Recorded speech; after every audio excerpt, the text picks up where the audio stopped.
नमस्कार। दिन भर की तमाम खास खबरों को समेटकर हम हाजिर हैं न्यूज नाइट में। आज के बड़े सवालों में से एक ये भी है कि क्या राष्ट्रपति पर गैर जरूरी टिप्पणी कर पूर्व सांसद उदित राज ने मर्यादा लांघी है? कोशिश करेंगे जानने की। दुनिया के शीर्ष कच्चे तेल उत्पादकों ने यह तय किया है कि वो उत्पादन में अगले महीने से कटौती करेंगे। जैसे ही यह घोषणा हुई वैसे ही दुनिया की राजनीति में हलचल तेज हो गई। यहां तक कि इसका संबंध यूक्रेन युद्ध से भी जोड़ा जाने लगा है। लेकिन कैसे, बताएंगे आपको और बात करेंगे विशेषज्ञों से। साथ में होगी दिन भर की तमाम महत्वपूर्ण खबरें। मैं हूं प्रकाश दास और शुरुआत सुर्खियों के साथ। कांग्रेस नेता उदित राज के बिगड़े बोल, राष्ट्रपति द्रौपदी मुर्मू पर विवादित टिप्पणी भाजपा ने बताया दुर्भाग्यपूर्ण। कहा, झलक रही है कांग्रेस की आदिवासी विरोधी मानसिकता।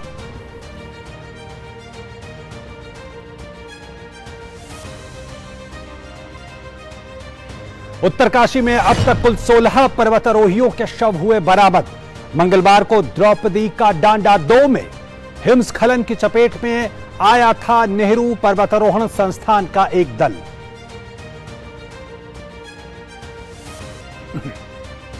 केंद्रीय औषधि मानक नियंत्रण संगठन ने दी जानकारी।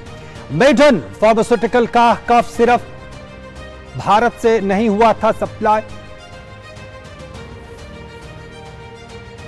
सैंपल जांच के लिए चंडीगढ़ भेजे। विश्व स्वास्थ्य संगठन ने मांगी विस्तृत जानकारी। दिल्ली आबकारी नीति घोटाले के आरोपी विजय नायर 20 अक्टूबर तक न्यायिक हिरासत में।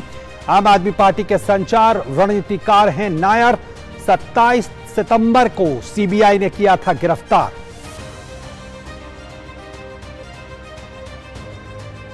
विदेश मंत्री एस जयशंकर न्यूजीलैंड के दौरे पर। प्रधानमंत्री जेसिंडा आर्डर्न से की मुलाकात।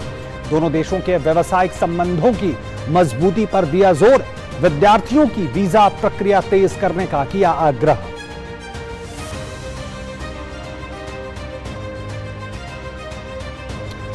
थाईलैंड में एक चाइल्ड केयर सेंटर पर अंधाधुंध फायरिंग। 22 बच्चों सहित कुल 34 की हुई मौत। उत्तरी प्रांत के नांगबुआ लंफू में हुई घटना में हमलावर ने खुद को भी मारी गोली।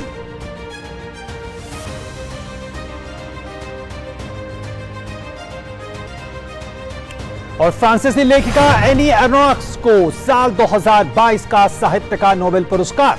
नॉर्मैंडी के शहर येवेटोट में साल 1940 में एनी का हुआ था जन्म।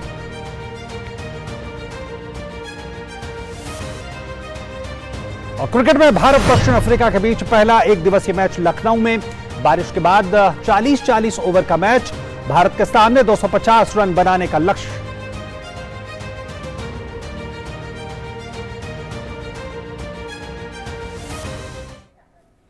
और खबरें जरा विस्तार से देखते हैं।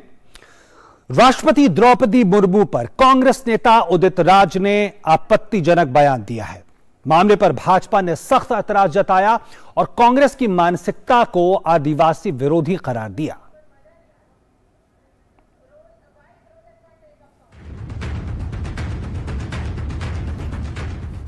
भारत की पहली जनजातीय महिला राष्ट्रपति द्रौपदी मुर्मू को लेकर कांग्रेस नेताओं के अपमानजनक बयान रुकने का नाम नहीं ले रहे। राष्ट्रपति चुनाव की शुरुआत से ही द्रौपदी मुर्मू को लेकर ऐसे उल जलूल बयान देने का जो सिलसिला शुरू हुआ था वो आज भी जारी है। इस कड़ी में ताजा नाम कांग्रेस नेता उदित राज का है। उदित राज ने राष्ट्रपति के लिए चमचागिरी जैसे अपमानजनक शब्द का इस्तेमाल किया और देश के सर्वोच्च संवैधानिक पद पर बैठी महिला के लिए कहा कि द्रौपदी मुर्मू जैसा राष्ट्रपति किसी देश को ना मिले। उदित राज के इस बयान को लेकर मीडिया और सोशल मीडिया में आम लोग कड़ी प्रतिक्रिया जता रहे हैं। सोशल मीडिया पर लोग लिख रहे हैं कि कांग्रेस नेताओं को एक आदिवासी महिला का राष्ट्रपति बनना हजम नहीं हो रहा है, इसलिए बार बार राष्ट्रपति पद का अपमान करने से भी वो नहीं चूक रहे। इधर बीजेपी ने भी उदित राज के बयान को कांग्रेस की मानसिकता बताया। कोई पहली बार कांग्रेस पार्टी ने इस प्रकार के शब्दों का प्रयोग महामहिम राष्ट्रपति जी के लिए किया हो, ऐसा भी नहीं है। इससे पहले अधीर रंजन चौधरी जी ने जिस प्रकार के शब्दों का प्रयोग राष्ट्रपति जी के लिए किया था वह भी हमने सुना था। कहीं ना कहीं एक बात स्पष्ट है, आज देश में एक आदिवासी, एक महिला संघर्ष करके राष्ट्रपति बनी है। आश्चर्य का विषय है, दुखद विषय है, चिंताजनक विषय है कि कांग्रेस पार्टी एक आदिवासी, एक महिला और जिन्होंने संघर्ष करके देश के सर्वोच्च पद तक पहुंचा है, उनके खिलाफ इस प्रकार के शब्दों का प्रयोग बार बार कर रही है। ये कहीं ना कहीं कांग्रेस पार्टी की मानसिकता को दर्शाता है। ये कहीं ना कहीं कांग्रेस पार्टी के एंटी ट्राइबल माइंडसेट को उजागर करता है। राष्ट्रपति यदि कोई बात कहते हैं तो उसकी गंभीरता को समझना चाहिए और इस तरह के बयान दे करके मैं समझता हूं कि कांग्रेस के नेता अपने खोखलेपन का सबूत दे रहे हैं। एक महिला आदिवासी राष्ट्रपति बनी है, जो कांग्रेस ने कभी इस विषय पे नहीं सोचा, कभी नहीं किया। अब जब हुआ है तो इसकी तारीफ करना चाहिए, प्रशंसा करना चाहिए और मानना चाहिए कि यह अवसर मिला है। आप जानते हैं इसके पहले राष्ट्रपति बने,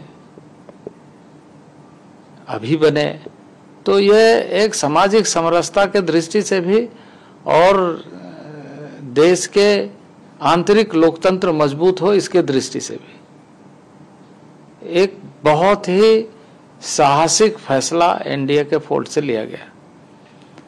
अब इस बात को लोग पचा नहीं पा रहे हैं, तो यह डिहाइड्रेशन स्वाभाविक है। लेकिन इसके बावजूद उदित राज ने माफी मांगने के बजाय एक टीवी चैनल से बात करते हुए कहा कि वे ऐसा दोबारा कहेंगे। हालांकि साथ ही उन्होंने अपनी सफाई देते हुए कहा कि उन्होंने राष्ट्रपति के लिए नहीं बल्कि जनजातीय समाज के प्रतिनिधि के लिए ऐसा कहा है। इस बीच राष्ट्रीय महिला आयोग ने उदित राज के बयान को अपमानजनक बताते हुए उन्हें नोटिस भेजा है। उदित जी हैबिचुअल है इस तरह के स्टेटमेंट्स महिलाओं के प्रति देने के लिए। पहले भी एनसीडब्ल्यू ने कॉग्निजेंस लिया है उनके ऐसे ही एक स्टेटमेंट में, जहां उन्होंने महिलाओं के प्रति कुछ अपशब्द कहे थे। इस बार केवल महिला के लिए नहीं, एक कॉन्स्टिट्यूशनल हेड जो गवर्नमेंट के हेड होते हैं उनके अगेंस्ट कहा है। क्या वो इसलिए उन्होंने टारगेट किया है कि क्योंकि वो महिला है? जिस प्रकार के स्टेटमेंट दिए हैं वो बहुत ही निंदनीय हैं और इसीलिए एनसीडब्ल्यू ने इस पे कॉग्निजेंस लिया है और उनको नोटिस दिया है।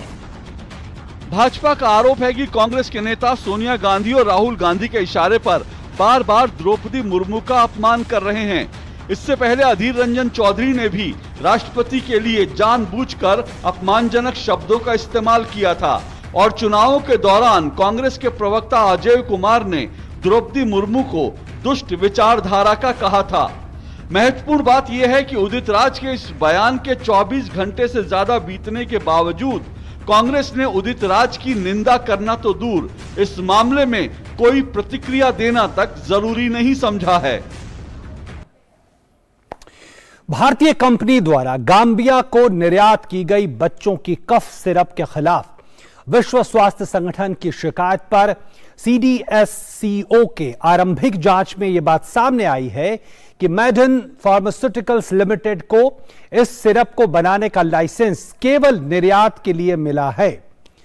कंपनी ने केवल गाम्बिया को इन सिरप का निर्यात किया है, भारत में इन सिरप को नहीं बेचा गया है। साथ ही एक स्टैंडर्ड प्रैक्टिस के तहत आयात करने वाला देश उपयोग में लाए जाने से पहले आयात किए गए प्रोडक्ट की गुणवत्ता की जांच करता है। सीडीएससीओ ने जांच के दायरे में शामिल सभी 4 दवाओं के नमूने ले लिए हैं और उन्हें चंडीगढ़ स्थित रीजनल ड्रग टेस्टिंग लैब भेजा गया है। लैब में जांच के बाद मामले में स्पष्टता आएगी और आगे की कार्रवाई की जा सकेगी। और यहां पर रुक रहे छोटे से ब्रेक के लिए, अब बने रहें डीडी न्यूज के साथ।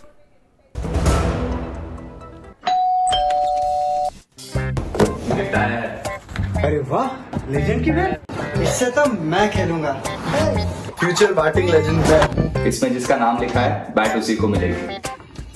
अरे यार, देखा, अगर इस पे मेरा नाम नहीं लिखा होता तो कितनी दिक्कत हो जाती। इसलिए आरबीआई कहता है बैंक अकाउंट हो या बैंक लॉकर, उसमें नॉमिनी का नाम जरूर दर्ज करें ताकि आपकी जमा पूंजी उसी को मिले जिसे आपने नामित किया है। आरबीआई कहता है जानकार बनिए, सतर्क रहिए।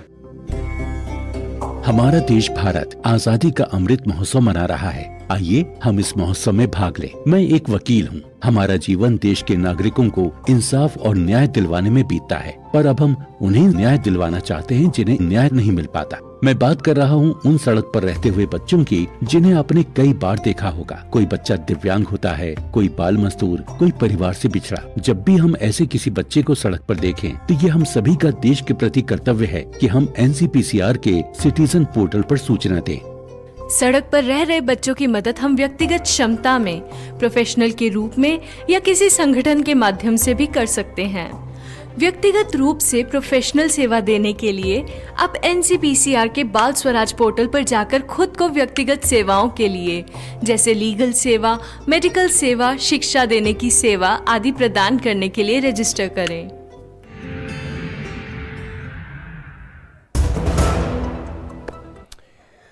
एक बार फिर से आपका स्वागत न्यूज नाइट में। और अब बात करते हैं तेल के खेल की।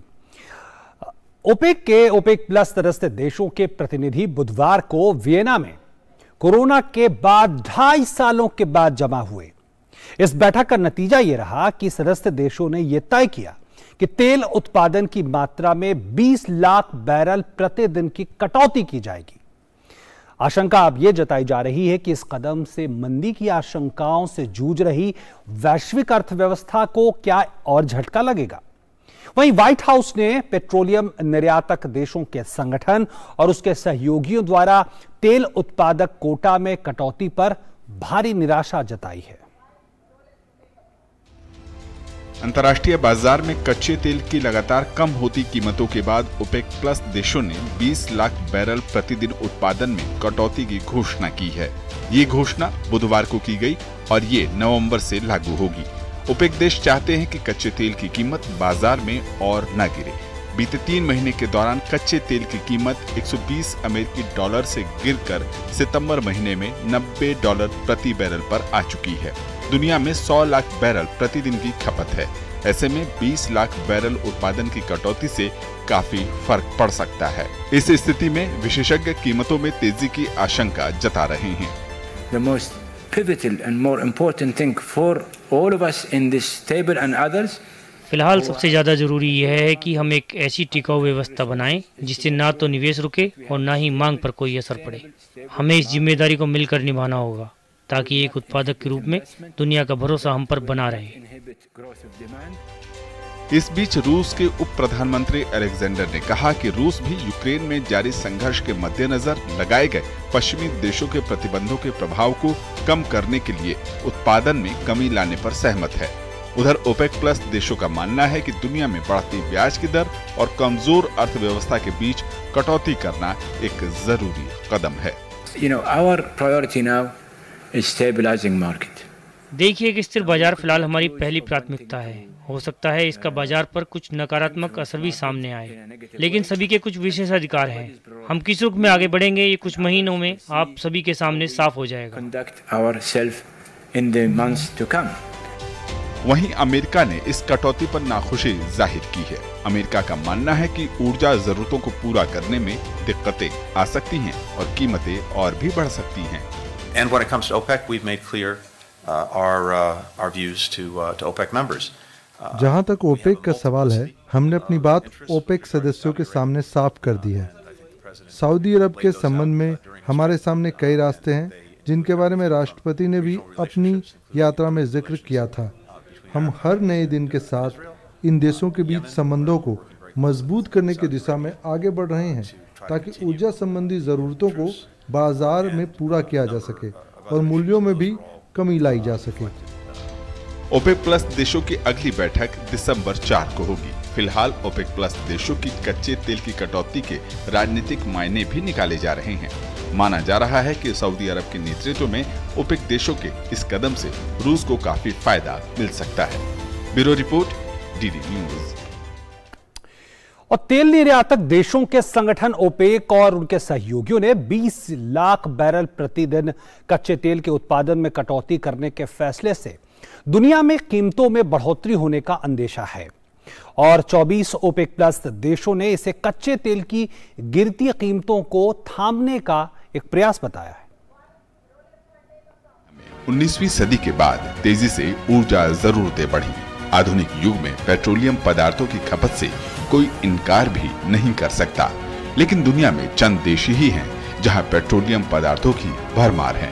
उनमें से मुख्य रूप से सऊदी अरब, ईरान, इराक, संयुक्त अरब अमीरात, Kuwait, Algeria, Angola, Equatorial Guinea, Gabon, Libya, Nigeria, Congo और वेनेजुएला यानी कुल 13 देश ही शामिल हैं। वहीं साल 2016 में ओपेक देशों के साथ रूस, बहरीन, ब्रुनेई, कजाकिस्तान, मलेशिया सहित 11 अन्य गैर ओपेक देशों ने मिलकर ओपेक प्लस बनाया। ओपेक और ओपेक प्लस संगठन का प्रमुख उद्देश्य है सदस्य देशों के बीच तेल के उत्पादन और उसकी कीमतों को लेकर समन्वय स्थापित करना। ओपेक तेल की कीमतों के उतार चढ़ाव पर भी नियंत्रण रखने का कार्य करता है। ओपेक का गठन 1960 में इराक की राजधानी बगदाद में एक बैठक के दौरान हुआ था। ओपेक के संस्थापक सदस्य थे ईरान, इराक, सऊदी अरब और वेनेजुएला। धीरे धीरे इस संगठन में अन्य देश भी शामिल होते गए। खाड़ी देशों के अलावा दुनिया के 5 प्रमुख पेट्रोलियम उत्पादक देशों में अमेरिका, रूस, कनाडा और चीन भी शामिल हैं। पेट्रोल की व्यावसायिक खोज 1858 में कनाडा के जेम्स मिलर विलियम्स नाम के व्यक्ति ने की थी।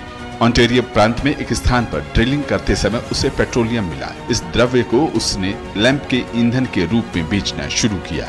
3 मार्च 1938 को एक बड़ी खोज हुई जिसने पेट्रोलियम उद्योग और सऊदी अरब की किस्मत ही बदल दी। अमेरिका की एक कंपनी के दहरान स्थित तेल के कुएं में दुनिया की सबसे बड़ी तेल भंडार की खोज हुई। आज वही कंपनी शेवरॉन कहलाती है जो दुनिया की सबसे बड़ी तेल कंपनियों में शामिल है। Bureau report, DD news.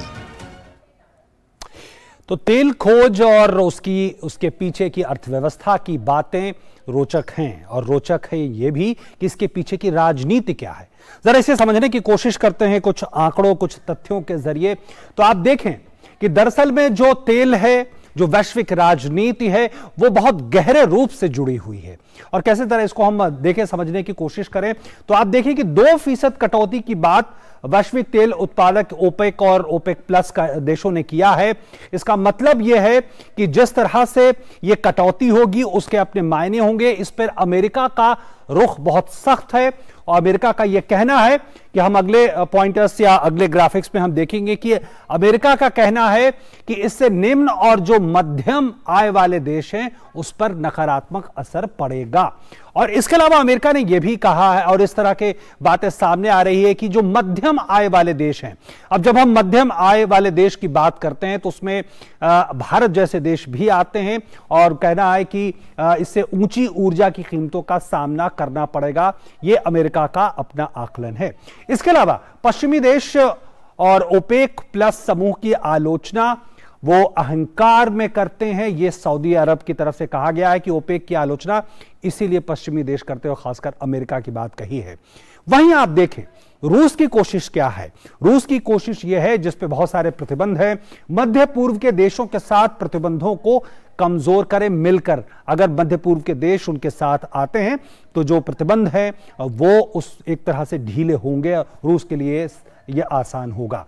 इसके अलावा हम देखें अगर अगले बिंदु की तरफ, अमेरिका की कोशिश है और रूस का दांव, ये दोनों चीजें हम सामने देख रहे हैं। इसका मतलब यह है कि रूस से सस्ते तेल खरीदने वाले देशों की संख्या में जबरदस्त बढ़ोतरी हुई है पिछले दिनों। कई देश इसमें शामिल हो गए हैं, मसलन पाकिस्तान है या श्रीलंका है। आप देखें अभी श्रीलंका और पाकिस्तान जैसे देश हैं जिनको अपेक्षाकृत सस्ता तेल रूस से मिल रहा है। लेकिन यहां जो सऊदी अरब है और अमेरिका के संबंधों की भी बात सामने आ रही है। आरोप यह लगाया जा रहा है, अगले बिंदु में हम देखेंगे कि जिस तरह से हूती में या यमन में जिस तरह से सऊदी अरब फंसा हुआ था संघर्ष में, उसमें अमेरिका ने एक तरह से पीछे हाथ खींच लिया है। और यह कहा जा रहा है कि अमेरिका ने जब मझधार में सऊदी अरब को छोड़ दिया तो एक तरह की तनातनी की स्थिति आई और अमेरिका अब उस तरह से सऊदी और अमेरिका के बीच के संबंधों में थोड़ी खटास आ गई। अगले बिंदु में हम देखते हैं कि पिछले कुछ समय से सऊदी अरब और रूस नजदीक आए हैं। ये भी हमें देखने वाली बात है, ये दोनों देश नजदीक आए हैं, तेल के बड़े उत्पादक हैं, रूस पर प्रतिबंध है, सऊदी अरब के अमेरिका के साथ रिश्तों में थोड़ी खटास आई है। तो ये एक तथ्य है जिसको जरूर जो है तमाम जो विचारक हैं वो इस पे अपनी बात कह रहे हैं। अगला बिंदु हम देखते हैं। अगला बिंदु यह है कि सऊदी अरब ने यूक्रेन में रूस की कार्रवाई की निंदा अब तक नहीं की है। इसे भी समझना होगा कि क्या उसके अपने हित रूस के साथ जुड़ रहे हैं। और सऊदी अरब की मंशा क्या है कि बहुत सामान्य सी बात है कि ज्यादा से ज्यादा राजस्व कमाना, क्योंकि वो उसकी अर्थव्यवस्था का एक बड़ा हिस्सा है। तो किस तरह से जो तमाम युद्ध चल रहे हैं, तमाम संघर्ष चल रहे हैं, उसके बीच की अपनी राजनीति और तेल की जो अपनी राजनीति है, जो देशों के बीच में संबंधों को भी तय करती है, उसको लेकर भी यह मुद्दा बेहद महत्वपूर्ण है। हम यहां पे एक ब्रेक के लिए रुकेंगे और ब्रेक के बाद जब आएंगे तो जो विशेषज्ञ हैं उनसे हम जानने की कोशिश करेंगे कि इसके जियोपॉलिटिक्स इसकी क्या है और तेल की कीमतों में क्या असर पड़ेगा तो तमाम देशों में और भारत जैसे देशों में इसका क्या असर होगा। रुक रहे हैं एक छोटे से ब्रेक के लिए। पेमेंट फेल, लेकिन पैसे तो कट गई मेरी मेहनत की कमाई। हो जाएगी भरपाई, चिंता मत कर मेरे भाई। अगर डिजिटल ट्रांजैक्शन फेल हो जाए और अकाउंट से पैसे कट जाएं, तो बैंक समय से पैसे लौटा देगा, वरना कॉम्पनसेशन का है प्रावधान। नहीं तो आरबीआई के ऑम्बुड्समैन को शिकायत करें आप। या बिल, मेरी फीस। आरबीआई कहता है जानकार बनिए, सतर्क रहिए। हमारा देश भारत आजादी का अमृत महोत्सव मना रहा है। आइए हम भी इस महोत्सव में भाग लें। सड़क पर रहते हुए बच्चों को आपने कई बार देखा होगा। कोई बच्चा दिव्यांग होता है, कोई बाल मजदूर, कोई परिवार से बिछड़ा। जब भी आप ऐसे किसी बच्चे को सड़क पर देखें, तो ये आपका देश के प्रति कर्तव्य है कि आप NCPCR के सिटीजन पोर्टल पर सूचना दें। देश के नवनिर्माण में अपना योगदान देने के लिए सड़क पर रह रहे बच्चों को काउंसलिंग की सेवा, मेडिकल सेवा या किसी भी प्रकार की मदद पहुंचाने के लिए NGO, CSO, higher education, technical institute, colleges एवं यूनिवर्सिटीज, फाउंडेशन, सोसाइटी, ट्रस्ट सब NCPCR के बाल स्वराज पोर्टल पर खुद को संगठन या संस्था के रूप में रजिस्टर करें। ये बच्चे ही देश का भविष्य हैं और देश के भविष्य की रक्षा करना आपका और हमारा कर्तव्य है।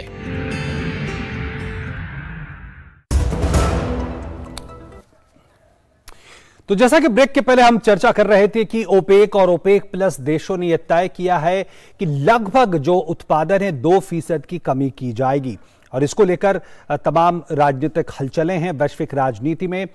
क्या इसका मतलब है और इसी पर आधारित हमारा आज का विशेष है। और हमारा विशेष कहता है तेल उत्पादन में कटौती और वैश्विक राजनीति का शहमात का खेल।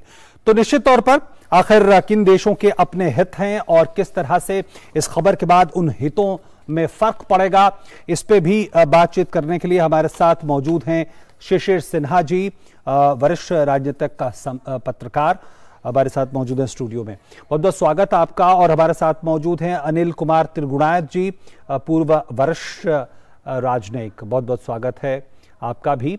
और सबसे पहले मैं शिशिर जी आपसे ये चर्चा शुरू करना चाहूंगा।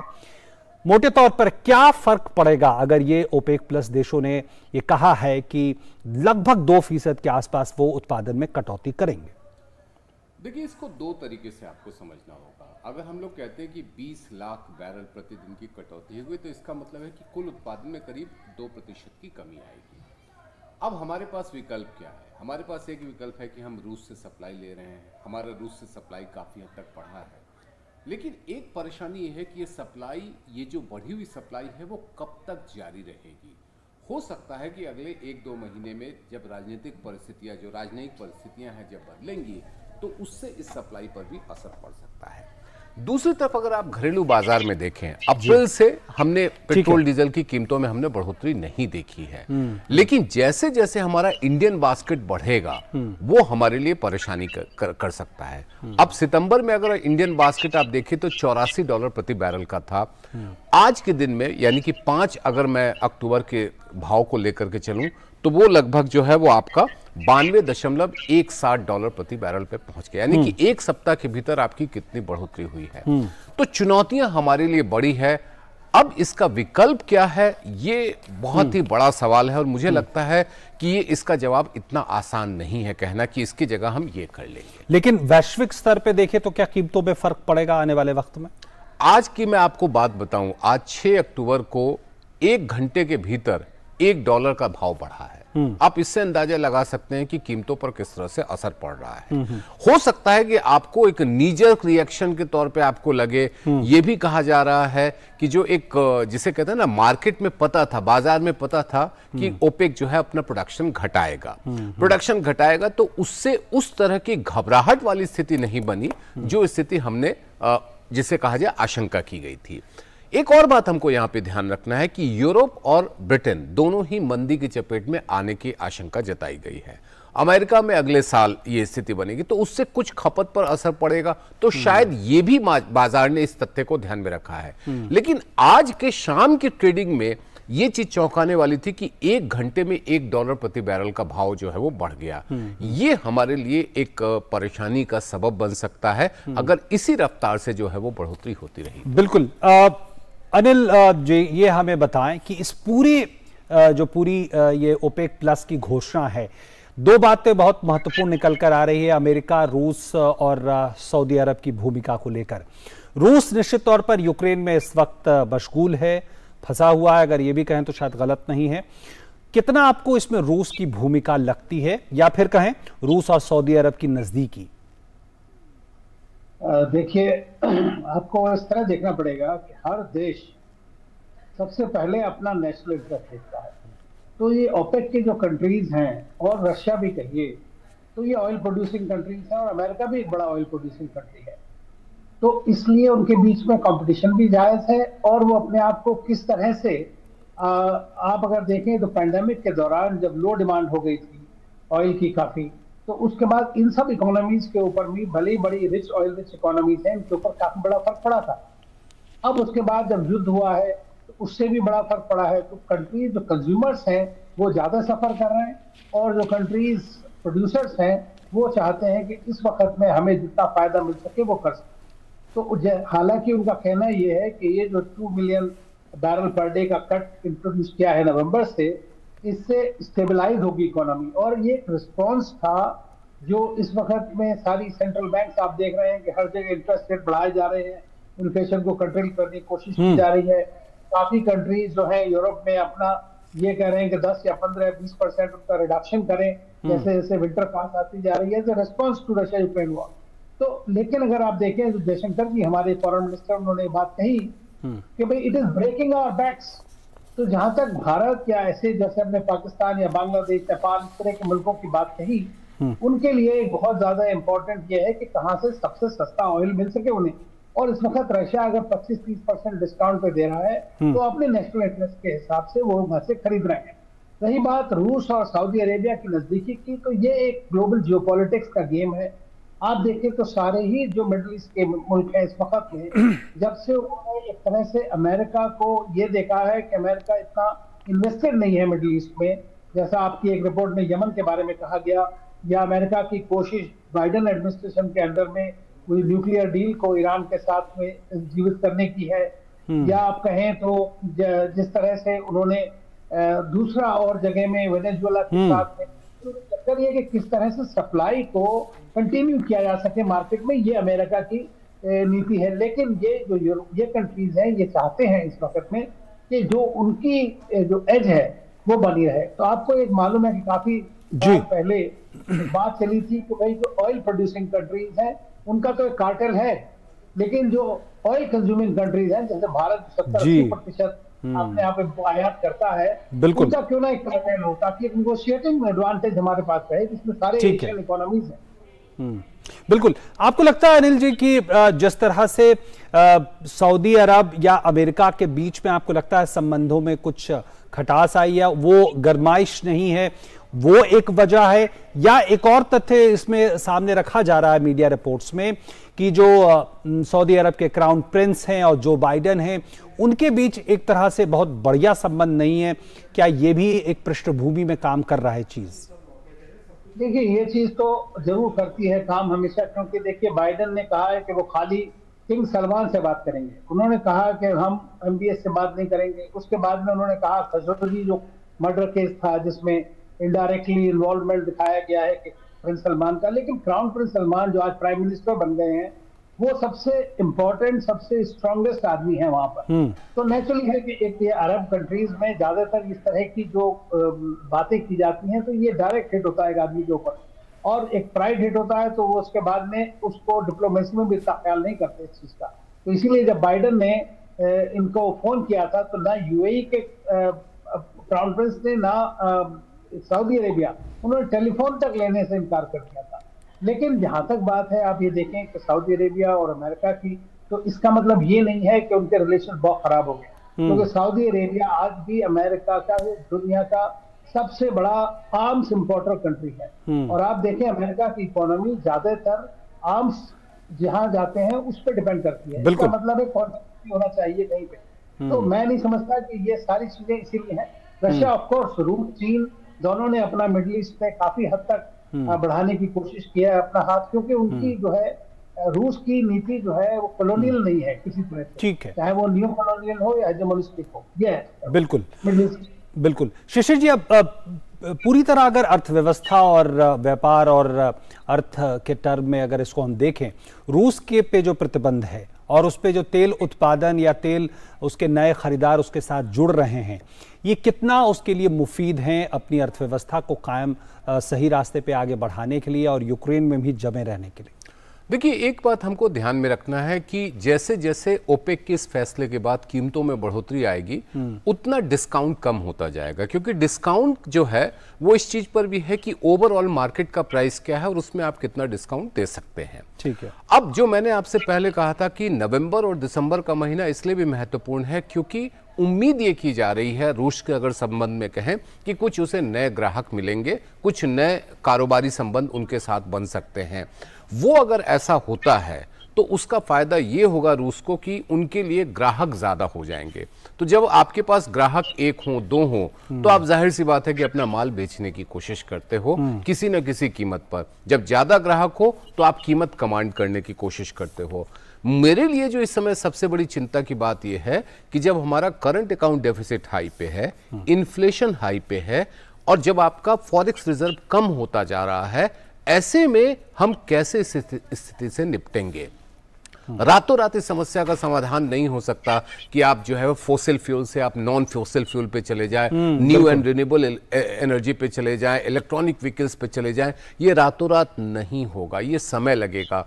इसीलिए हमारे लिए अगले 2 महीने बहुत ही महत्वपूर्ण हैं और अर्थव्यवस्था के अभी तक जितने भी हमारे पास संकेतक हैं वो बहुत अच्छे नहीं हैं। तो इसीलिए चुनौती हमारी काफी बढ़ गई है। अब ये महत्वपूर्ण होगा कि किस तरह से राजनयिक स्तर पर बातचीत होती है जिससे कि कीमतों में उस तरह से जो बढ़ोतरी हो उससे हमारे डिस्काउंट पर ज्यादा असर ना पड़े। अगर ऐसा हुआ तो शायद हमारे लिए थोड़ी राहत की बात हो सकती है। प्रेस कॉन्फ्रेंस को जब संबोधित कर रहे थे सऊदी अरब के ऊर्जा मंत्री, तो उन्होंने ये कहा शिशिर जी कि हमें ये अंदाजा है कि इसका कुछ नकारात्मक असर पड़ सकता है और इसको हम देखेंगे और शायद दिसंबर में 4 दिसंबर को फिर से ओपेक की बैठक होनी है।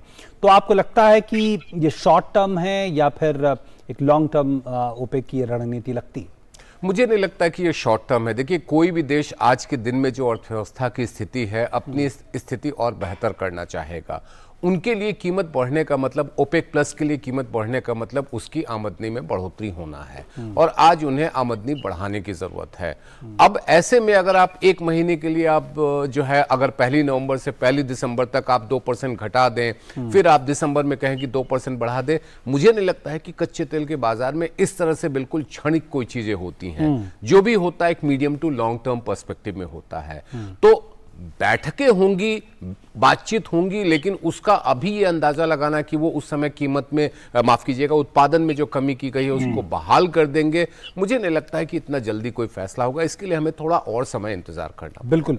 अनिल जी, क्या आपको लगता है जिस तरह की परिस्थितियां अभी इस समय हम देख रहे हैं, अमेरिका की स्थिति हम देख रहे हैं, क्या ये कहा जा सकता है कि ये इस बात का एक प्रमाण या प्रतीक के तौर पे सामने है कि वैश्विक राजनीति में किस तरह से खांचे बने हैं और अमेरिका किस तरह से अब कम प्रभावी रूप में सामने, क्या ये कहना सही होगा?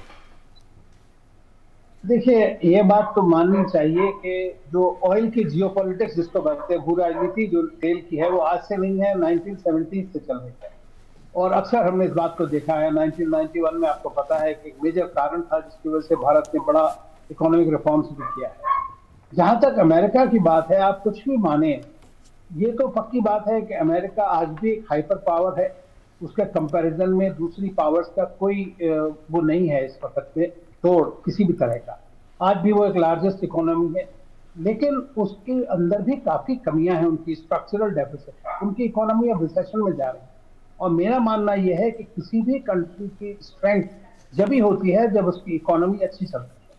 तो इस वक्त दुनिया में लगभग सभी इकोनॉमीज जो है स्ट्रेस में है, और इसलिए ये कहना कि अमेरिका और सऊदी अरेबिया या अमेरिका की ताकत में कम फर्क आएगा, ज्यादा फर्क आएगा, ये कहना जरा मुश्किल है। लेकिन ये बात सच है कि चीन के बारे में हमने बात नहीं की अभी, लेकिन चीन जो है कंसिस्टेंटली अपने आप को आगे बढ़ा रहा है ताकि इकोनॉमिकली एटलीस्ट वो 2037, 2040 तक जो है वो अमेरिका के आगे निकल जाए। तो ये अमेरिका को सबसे बड़ी चुनौती है, और इसी के लिए वो इस तरह का जो आप समझ सकते हैं विघटनकारी घटनाएं हो रही है सब जगह, उससे आपको पता लगेगा कि वो जब तक, चाहे वो ताइवान स्ट्रेट में हो, चाहे वो रशिया यूक्रेन वॉर में हो, चाहे वो सैंक्शंस रजीम हो, चाहे वेपनाइजिंग ऑफ फाइनेंशियल इंस्ट्रूमेंट्स हो या weaponising of energy by Russia, तो ये सारी चीजें जो है अजीब तरह का माहौल बन रहा है इंटरनेशनल पॉलिटिक्स का, जिसका हमारे लिए बहुत बड़ा फर्क पड़ने वाला है, क्योंकि जब मिडिल ईस्ट जो है हमारे लिए सबसे इम्पोर्टेंट है, मैं ये मानता हूँ। तो ये खबर जो आई है ओपेक प्लस की तरफ से, ये भारत के लिहाज से राजनयिक रणनीतिक तौर पर ज्यादा महत्वपूर्ण आप मानते हैं, या फिर ऊर्जा सुरक्षा के लिहाज से क्या ज्यादा इस समय महत्वपूर्ण भारत के लिए? देखिए, मैं तो यही समझता हूं कि हमारे लिए सबसे इम्पोर्टेंट चीज है एनर्जी सिक्योरिटी आज के डेट में, क्योंकि हम 70 to 80% एनर्जी इंपोर्ट करते हैं, तो सबसे ज्यादा बिल। और जैसा शिशिर जी ने भी कहा कि हमारा जो फॉरेन एक्सचेंज घटा है, उसका कारण भी एक ये है कि हमें ऑयल जो है, गैस जो है इंपोर्ट करनी पड़ रही है और भी हाई प्राइस। तो हमें लगेगा टाइम अभी किस तरह से हम ऑल्टरनेटिव्स को डेवलप करें, लेकिन डिप्लोमेसी बहुत इंपॉर्टेंट है इस वक्त में, क्योंकि अगर रशिया हमें दे रहा है तो हमें कुछ ऐसे ऑल्टरनेट सोर्सेज भी ढूंढने पड़ेंगे। जैसा आपको पता हो, कुछ दिनों पहले जयशंकर जी ने एक बात कही थी कि भाई आप अगर इतनी प्रॉब्लम हो रही है सप्लाई चेन में, तो क्यों नहीं ईरान और वेनेजुएला से ऑयल को अलाउ कर देते हैं, उनकी सैंक्शन खत्म कर देते हैं। लेकिन वो वही पॉलिटिक्स जो है जब तक चलती रहेगी, और जियो पॉलिटिक्स का, और आप एक ना भूलें कि सबसे बड़ा प्रोड्यूसर आज की डेट में यूएसए है। बिल्कुल, वो इन सब कंट्रीज का बड़ा कॉम्पिटिटर है, और उसकी वजह से इन कंट्रीज में एक बड़ी चीज है, वो जब भी अमेरिका की तरफ देखते हैं, पहले अमेरिका इंपोर्ट करता था यहाँ से बहुत बिल्कुल। जी ऋषि, माफ करेंगे, समय हमारे पास इतना ही है, लेकिन बेहद महत्वपूर्ण विश्लेषण और निश्चित तौर पर इस खबर पर और इस पूरे ट्रेंड पर नजर रहेगी। बहुत बहुत धन्यवाद शिशिर जी आपका हमारे साथ जुड़ने के लिए, और अनिल जी आपका हमारे साथ जुड़ने के लिए। और यहाँ पर रुक रहे हैं एक छोटे से ब्रेक के लिए, बने रहें न्यूज नाइट के साथ। Thank you. Guided by the vision of Honorable Prime Minister Narendra Modi, the Ministry of Ayush is fully committed to digitize Ayush sector for the benefit of people. A range of digital platforms are developed to support professionals and public. The Ayush Information Hub offers authentic information under various categories such as education policy, drug policy, schemes, events, new trends and developments in the sector. Ayush Next is an interactive platform developed primarily for students and scholars. Ayush Soft is developed with a vision to convert classical Ayurvedic texts into comprehensive and authentic IT-based knowledge repository. In this phase, Ayurvignana, an Ayurvedic encyclopedia, and Shabdanidhi, a glossary of Ayurvedic terminology, have been made available for Ayurveda fraternity. Ayush GIS has been developed for mapping of facilities under categories such as health facilities, colleges, doctors, students. It is a matter of great pride that these platforms have been launched by the Honorable Prime Minister.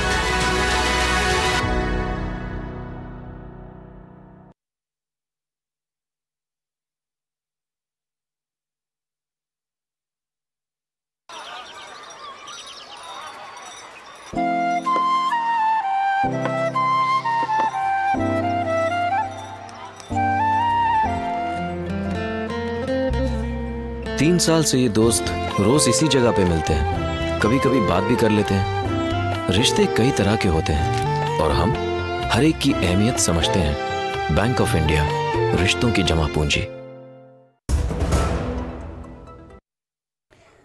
और break के बाद एक बार फिर से आपका स्वागत है। आप देख रहे हैं news night. Innovative international film festival 2022 के 5वें संस्करण का आज बेंगलुरु में इनोवेटिव फिल्म अकादमी में उद्घाटन किया गया। 4 दिवसीय फिल्म महोत्सव की शुरुआत रंगारंग तरीके से हुई। इसमें 40 देशों की 30 विभिन्न भाषाओं की 150 फिल्मों की स्क्रीनिंग का कार्यक्रम रखा गया है।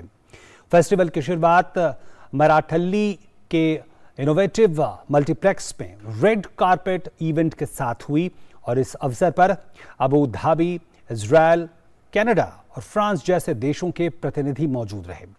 इस अवसर पर सूचना प्रसारण सचिव अपूर्व चंद्र ने इनोवेटिव फिल्म अकादमी द्वारा महत्वाकांक्षी फिल्म निर्माताओं, व्यावसायिक विशेषज्ञों और कलाकारों को अपने ज्ञान और कौशल को प्रदर्शित करने के लिए एक मंच प्रदान करने पर खुशी व्यक्त की। और नजर डालते हैं देश भर की कुछ और महत्वपूर्ण खबरों पर फटाफट अंदाज में।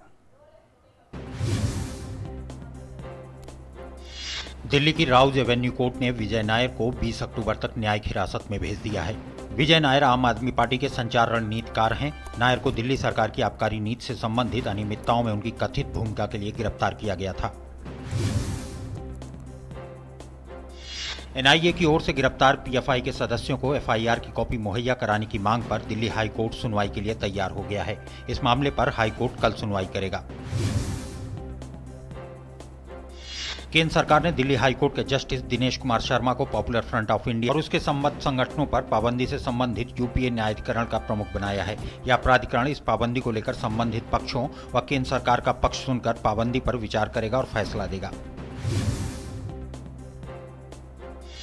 उत्तराखंड के उत्तरकाशी में बर्फ के तूफान में फंसे ट्रेनी पर्वतारोहियों को बचाने का अभियान और तेज कर दिया गया है। अब तक 16 शव बरामद, जिसमें 2 इंस्ट्रक्टर और 14 ट्रेनी शामिल हैं। बचाव अभियान में हाई एल्टीट्यूड वॉरफेयर स्कूल का 14 सदस्यीय दल भी शामिल हो गया है। इस दल को बहुत ऊंचाई पर बचाव अभियान चलाने में विशेषज्ञता हासिल है।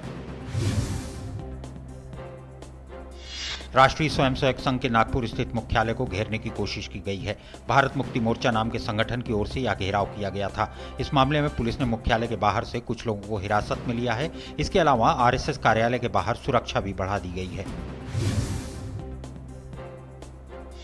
7 एवं 8 अक्टूबर को चंडीगढ़ में एयरफोर्स डे मनाया जाएगा। भारतीय वायुसेना तैयारियों को अंतिम रूप दे रही है। एयरफोर्स डे को लेकर वायुसेना ने आज फुल ड्रेस रिहर्सल किया। पश्चिम बंगाल में विजयदशमी के अवसर पर जलपाईगुड़ी में हुए हादसे में डूबने से अब तक 8 लोगों की मौत हो गई है, जबकि अन्य लापता हैं। जलपाईगुड़ी की जिलाधिकारी मौमिता गोदरा ने कहा कि अचानक आई बाढ़ में लोग बह गए। हमने करीब 50 लोगों को सुरक्षित निकाला है। राजधानी दिल्ली में institute of chartered accountants of India का दीक्षांत समारोह 2022 गुरुवार को आयोजित किया गया। इसमें करीब 2600 छात्र छात्राओं को डिग्री प्रदान की गई। समारोह में वाणिज्य और उद्योग मंत्री पीयूष गोयल बतौर मुख्य अतिथि शामिल हुए।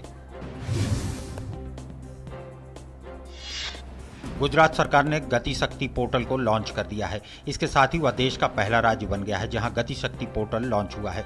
गुजरात के मुख्यमंत्री भूपेन्द्र पटेल ने पोर्टल को लॉन्च किया है। गति शक्ति के तहत किए गए 21 सरकारी विभागों, 52 उप विभागों और डेटा की 500 से अधिक परतों का एकीकरण इस पोर्टल में है। कर्नाटक में कांग्रेस की भारत जोड़ो यात्रा में पहली बार कांग्रेस अध्यक्ष सोनिया गांधी भी शामिल हुई। इस दौरान उन्होंने कांग्रेस सांसद राहुल गांधी और पार्टी के अन्य नेताओं और कार्यकर्ताओं के साथ पदयात्रा की। विदेश मंत्री डॉक्टर एस जयशंकर ने न्यूजीलैंड के प्रधानमंत्री जेसिंडा आर्डेन से भेंट की है। ट्वीट संदेश में डॉक्टर जयशंकर ने कहा कि मुलाकात के दौरान परस्पर सहयोग को और मजबूत बनाने पर चर्चा हुई। दोनों नेता व्यापारिक साझेदारी और दोनों देशों के बीच लोगों के बीच संपर्क बढ़ाने पर सहमत हुए।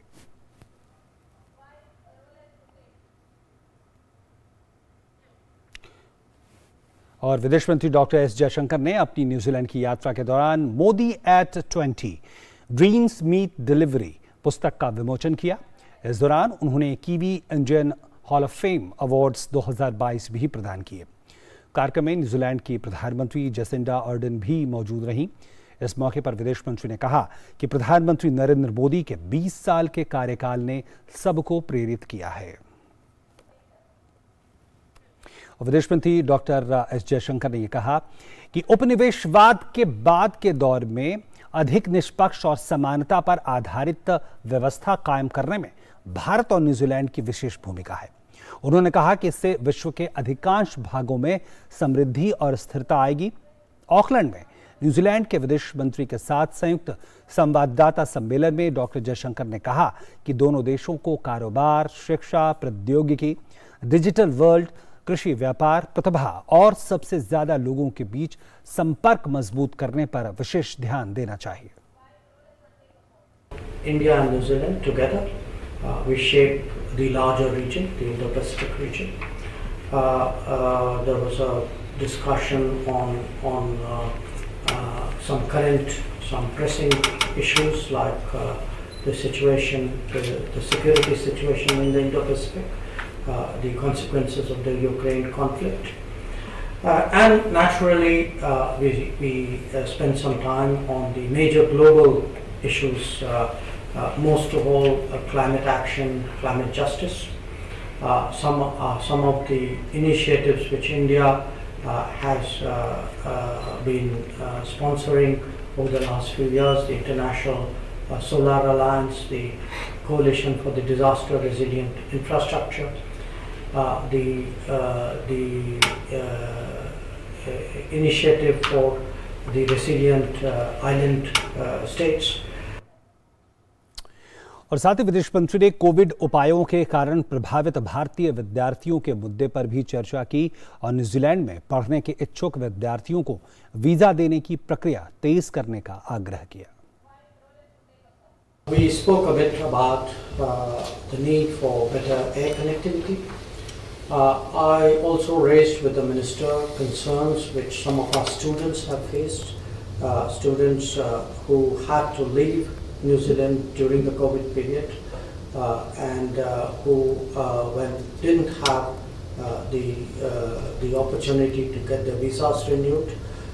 I urged a fairer and more sympathetic treatment for them.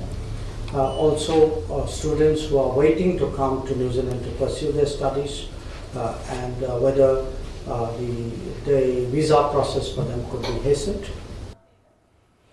Lok Sabha अध्यक्ष ओम बिरला इंडोनेशिया के दौरे पर जकार्ता में P20 सम्मेलन में भाग लेने पहुंचे हैं। सम्मेलन में उन्होंने G20 देशों की संसदों के अध्यक्षों से मुलाकात की।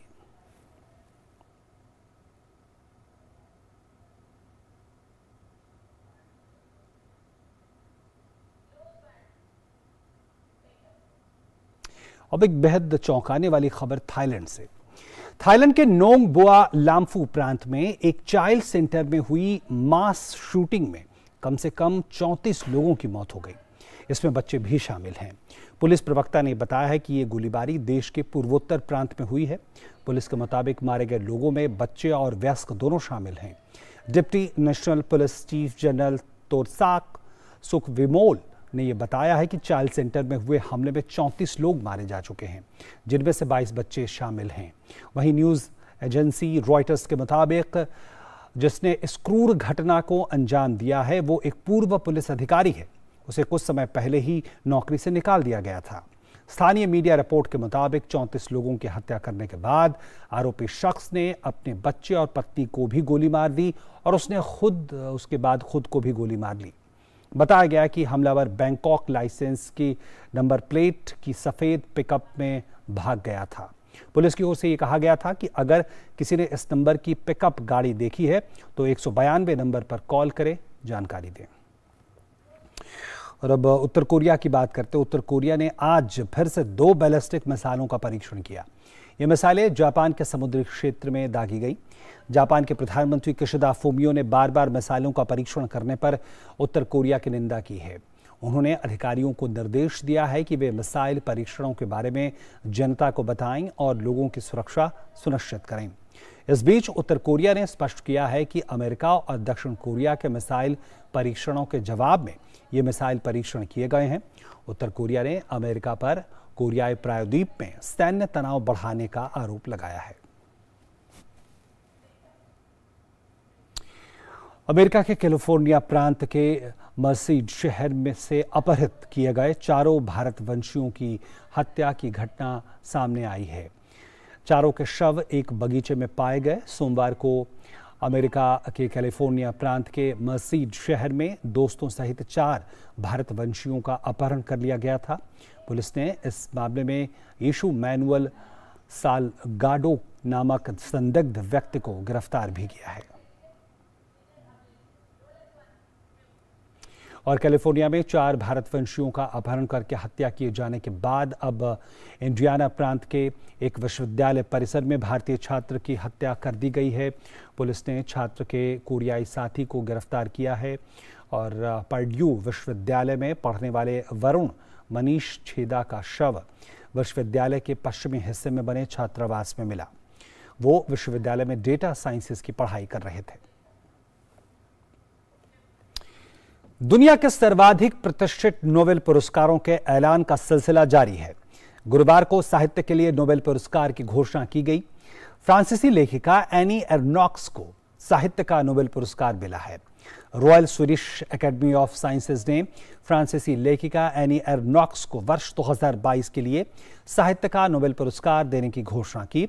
उन्हें व्यक्तिगत स्मृति की प्रारंभिक व्यवस्थाओं और सामूहिक प्रतिबंधों को उजागर करने के साहस के लिए यह पुरस्कार दिया गया है।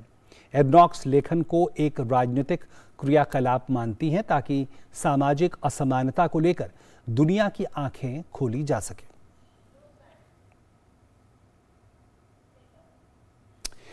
छत्तीसवें राष्ट्रीय खेलों में छत्तीसगढ़ की आकर्षी कश्यप ने बैडमिंटन का महिला एकल का खिताब जीता। वहीं पुरुष वर्ग का खिताब साई प्रणीत के नाम रहा। तैराकी में एक बार फिर माना पटेल का शानदार प्रदर्शन देखने को मिला।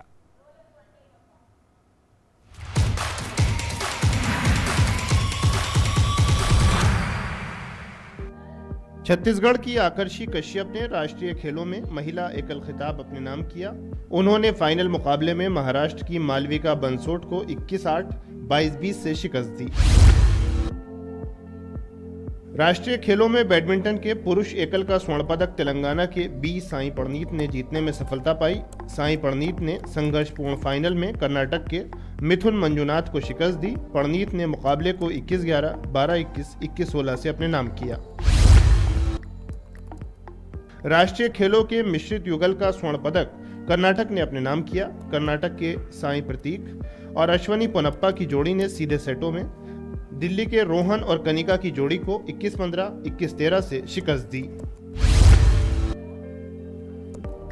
बैडमिंटन के पुरुष युगल वर्ग में केरल के रवि कृष्णा और उदय कुमार ने तमिलनाडु के हरिहरन और रूबन को 21-19, 21-19 से मात दी। तीरंदाजी में रिकर्व मिक्स टीम इवेंट में हरियाणा ने महाराष्ट्र को हराकर स्वर्ण पदक अपने नाम किया। वहीं तीरंदाजी में ही रिकर्व के पुरुष वर्ग में पश्चिम बंगाल के अतानु दास ने सर्विसेज के गुरचरण बेसरा को शिकस्त देकर स्वर्ण पदक पर कब्जा किया। तीरंदाजी के महिलाओं के रिकर्व टीम इवेंट का स्वर्ण पदक हरियाणा ने अपने नाम किया। हरियाणा ने रोमांचक फाइनल में झारखंड को 5-4 से हराकर स्वर्ण पदक जीता। गुजरात को कांस्य पदक हासिल हुआ। तैराकी में पुरुषों की 800 मीटर फ्री स्टाइल में मध्य प्रदेश के अद्वैत ने स्वर्ण पदक जीता।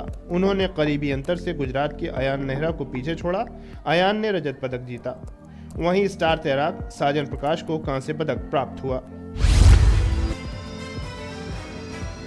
महिला की 100 मीटर बैक स्ट्रोक में गुजरात की स्टार तैराक माना पटेल ने स्वर्ण पदक जीतने में कामयाबी हासिल की। माना ने शुरू से ही बढ़त हासिल कर रखी थी। यह मौजूदा राष्ट्रीय खेल में उनका दूसरा स्वर्ण पदक है।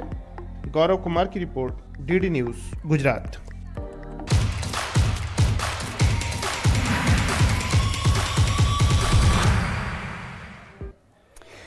उसी के साथ न्यूज नाइट के आज के इस अंक में इतना ही। दीजिए हमारी पूरी टीम को इजाजत, लेकिन आगे आप देख सकते हैं हमारा खास कार्यक्रम दो टूक। नमस्कार।